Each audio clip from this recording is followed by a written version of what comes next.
Periods में इतनी pen किसी को कैसे हो सकती है कि उसको काम से छुट्टी लेनी पड़ जाए? ये सब तुम्हारे ना काम करने के बहाने हैं।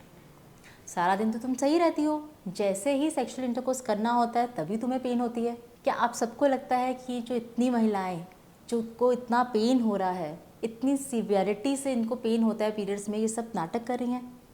नमस्कार फ्रेंड्स, मैं हूं doctor Sabina, IV specialist in gynaecologist. Thank you so much for watching Disha, जहां पर हम बात करते हैं विमेंस हेल्थ के बारे में। तो आज हम बात करेंगे एक ऐसी कंडीशन के बारे में जिस टाइम पे जो विमेन हैं वो ऑब्वियसली उनकी जो लाइफ भी इससे कॉम्प्रोमाइज्ड है, जिसको हम बोलते हैं एंडोमेट्रियोसिस। तो देखिए, आप सबको पता है ये यूट्रस है, ये सर्विक्स है, ये दोनों साइड की ट्यूब्स है और ये दोनों साइड की ओवरीज है। तो एवरी मंथ क्या होता है कि this is the lining of uterus, जिसको हम बोलते हैं एंडोमेट्रियम।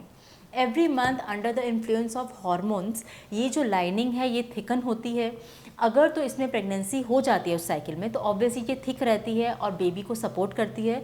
बट जिस साइकिल इस टाइम पे प्रेगनेंसी नहीं होती है, तो ये जो लाइनिंग है ये झड़ जाती है। इसके जो लाइनिंग के एंडोमेट्रियल लाइनिंग के सेल्स हैं वो झड़ जाते हैं और आपको एज अ पीरियड्स दिखाई देते हैं। ठीक है, तो ये तो है एक नॉर्मल चीज़। अब बात करते हैं व्हाट इज़ एंडोमेट्रियोसिस। देखिए, पूरी तरह से इसको मेडिकल साइंस भी ऐसे है कि कोई डेफिनेशन नहीं है कि इस वजह से एंडोमेट्रियोसिस होती है। There are different types of theories जो मानते हैं कि इस प्रकार से एंडोमेट्रियोसिस हो सकती है। ठीक है, इसमें सबसे पहले है रेट्रोग्रेड मेंस्ट्रुएशन। जैसे कि मैंने आपको बताया कि जो नॉर्मल है यूट्रस की लाइनिंग इस तरह से झड़ती है और आपको एज अ पीरियड्स की तरह दिखाई देते हैं। रेट्रोग्रेड मेंस्ट्रुएशन में क्या होता है कि ये जो आपके पीरियड्स एंडोमेट्रियल लाइनिंग जो सेल्स हैं वो इंस्टेड ऑफ गोइंग डाउन आपके ट्यूब से लेके रेट्रोग्रेड फ्लो करते हैं। अब जब ये यहाँ से फ्लो करेंगे रेट्रोग्रेड, तो ये जो पेल्विस और पेल्विक ऑर्गन्स वहाँ पर ये जाके डिपॉजिट हो जाते हैं। ठीक है, मतलब कि अगर आप इस डायग्राम में देखें, ये आपका यूट्रस है।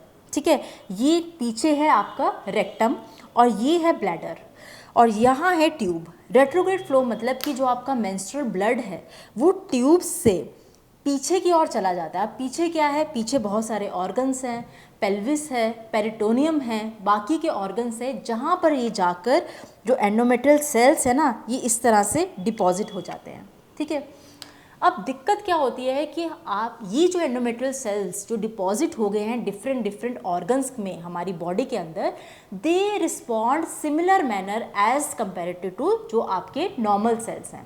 मतलब जैसे कि हर महीने आपको पीरियड्स आते हैं, सेल्स झड़ते हैं, ब्लीड करते हैं और नीचे से पीरियड्स हो जाते हैं, इसी प्रकार से ये भी सेल्स जो है वो जो हार्मोन्स हमारी बॉडी में चेंज होते हैं ड्यूरिंग मेंस्ट्रुअल साइकिल, ये जो इम्प्लांट्स है, जो एंडोमेट्रियल डिपॉजिट्स जहाँ पर हो चुके हुए हैं, ये भी उसी प्रकार से रिस्पॉन्ड करते हैं। अब रिस्पॉन्ड करते हैं मतलब ये ब्लीड करते हैं। अब इनको बाहर आने का रास्ता तो पता नहीं है, ये अंदर ही अंदर ब्लीड करते हैं। इस वजह से आपको हर महीने, जिसको हम बोलते हैं साइक्लिकल एब्डोमिनल पेन, मतलब हर जैसे पीरियड्स आते हैं आपको इतनी सीवियर पेन होती है, क्योंकि आपका ब्लड नीचे से तो जा ही रहा है, लेकिन यहाँ पर जो एंडोमेट्रियल टिश्यू, एंडोमेट्रियल सेल्स बाकी ऑर्गन्स पे जो डिपॉजिट हो चुके हुए हैं वो भी ब्लीड कर रहे हैं। That's why you are having a cyclical abdominal pain. और इसी प्रकार से जब आप आपस में संबंध बनाते हैं, आपस में इंटरकोर्स करते हैं, then also you have severe pain. आपने कभी कभी देखा होगा कि जैसे ही पेनिट्रेशन होती ही है एकदम से फीमेल उछल पड़ती है, because its pain is so intense. ठीक है, तो ये तो हो गई आपकी साइक्लिकल पेन। अब इन पेशेंट्स में क्या होता है, पहले तो होती है साइक्लिकल पेन, मतलब कि हर एक महीने के बाद आती है। जैसे महीना आएगा ये जो इम्प्लांट्स हैं ब्लीड करेंगे और आपको पेन होगा। बाद में क्या होता है, क्योंकि ये इम्प्लांट जो है इनको बाहर आने की तो जगह है नहीं, ब्लीड जो है वो अंदर ही अंदर करते रहते हैं। ये इम्प्लांट्स क्या करते हैं, ये आपस में ना एडिशंस बना लेते हैं, मतलब आपस में चिपक जाते हैं। यूट्रस को किसी ऑर्गन के साथ चिपका देंगे, ट्यूब्स और ओवरीज जो होती हैं उसको आपस में चिपका देंगे। जैसे आप इस तरह से देखिए, ये जो ट्यूब और ओवरी आपस में चिपक जाएगी, बच्चेदानी कहीं और चिपक जाएगी। तो इस वजह से because of the formation of so many adhesions आपको हमेशा ही एक तरह का पेन रहता है, एक खिंचाव रहता है, जिसको हम बोलते हैं chronic pelvic pain, which is also one of the symptoms of endometriosis. Next बात करते हैं, जो ये पेशेंट्स होते हैं इनको प्रेगनेंसी अचीव करने में भी बहुत डिफ़िकल्टी आती है। कभी कभी आपने देखा होगा जो एंडोमेट्रोसिस के पेशेंट्स होते हैं वो बहुत बार आते हैं कि कंसीव नहीं कर पाए, और उसका क्या कारण होता है, इसका भी सेम यही कारण है, क्योंकि आपस में बहुत सारे ऑर्गन्स एडिशंस हो चुके हुए हैं, मतलब ट्यूब्स जो है वो ओवरी के साथ एडिशन हो गई हैं। ट्यूब्स का जो काम है, वो क्या काम है ट्यूब्स का, ये वो ओवरी के ऊपर जाके एग को अपने अंदर लेती हैं, फर्टिलाइजेशन होती है। अब वो जो मोबिलिटी है ट्यूब की, वो काफ़ी कम हो जाती है because of the formation of adhesions, और जो हमारे जो प्रॉपर काम है ट्यूब्स का वो नहीं हो पाता। और आपको पता है कि प्रेगनेंसी अचीव करने में ट्यूब्स का कितना बड़ा रोल है, ठीक है। अगला है, क्योंकि जो ओवरीज पे भी कभी कभी एंडोमेट्रोसिस जो है वो डिपॉजिट हो जाता है। अब इससे क्या होता है, जो एग रिलीज होता है वो भी कभी कभी दिक्कत दे सकता है।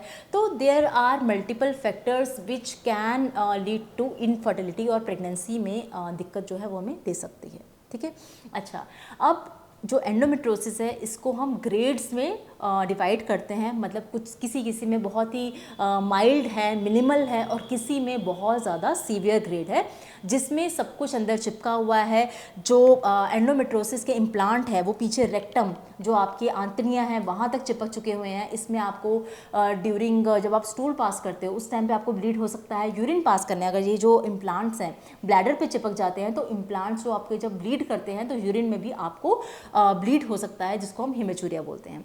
तो these are some symptoms and some grades जो कि हमें एंडोमेट्रोसिस का बताते हैं, ठीक है। अब आपको क्या करना है, आपको कैसे पता चलेगा कि एंडोमेट्रोसिस है, उसमें आपको कुछ नहीं करना। अगर आपको इतनी सीवियर पेन हो रही है, सबसे पहले आपको घर नहीं बैठना कि दिस इज़ नॉर्मल, पता नहीं मेरे साथ ही ऐसा क्यों हो रहा है, बाकी सब तो नॉर्मल है, बाकी लोग क्या कहेंगे कि इतना सिर्फ पीरियड्स में पेन होने में इतना ज़्यादा डर रही है।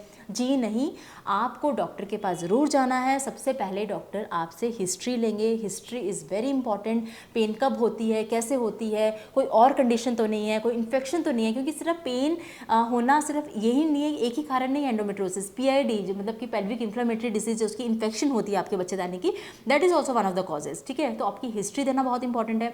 डॉक्टर जो है वो आपका स्कैन करेंगे। कभी कभी स्कैन में ओवरीज जो है उसमें एंडोमेट्रोसिस जो है वो डिपॉजिट दिखती हैं, एंडोमेट्रियोमा, मतलब कि जो एंडोमेट्रियल सिस्ट है वो बनी होती हैं, तो हमें साफ साफ समझ आ जाती है that this is the case of endometriosis. But some cases में क्या होता है, हमें कुछ पता नहीं चल रहा कि वाई दिस इज हैपनिंग, क्योंकि जो अगर ये जो ओवरीज, अल्ट्रासाउंड पे हमें क्या दिखेगा, हमें यूट्रस दिखेगा, वो तो ऑब्वियसली नॉर्मल है, कुछ हमें नहीं समझ आ रहा।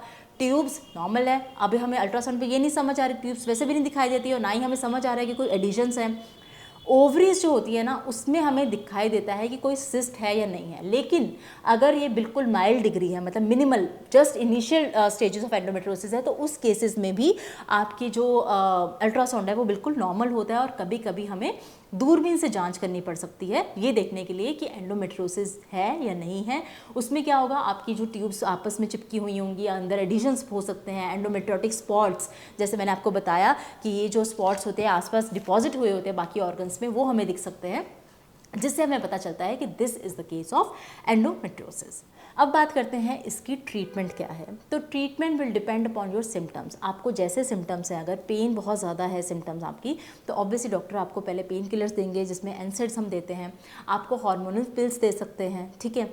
लेकिन अगर आप प्रेगनेंसी अचीव करना चाहते हैं तो उसकी ट्रीटमेंट बिल्कुल डिफरेंट होती है। तो आई होप फ्रेंड्स आपको जो वीडियो है ये इन्फॉर्मेटिव लगी हो। अगर कुछ और क्वेश्चन है तो आप हमें नीचे दिए हुए फ़ोन नंबर पे कांटेक्ट कर सकते हैं। इस पर आप व्हाट्सएप मैसेज कीजिए, हमारी जो टीम है उसको आपको कांटेक्ट करेगी, और आगे जो है हम फर्दर ट्रीटमेंट कर सकते हैं, ठीक है। तो thank you so much for watching friends. If you find this video helpful, please video को लाइक जरूर करना और चैनल को सब्सक्राइब करना। Thank you so much for watching.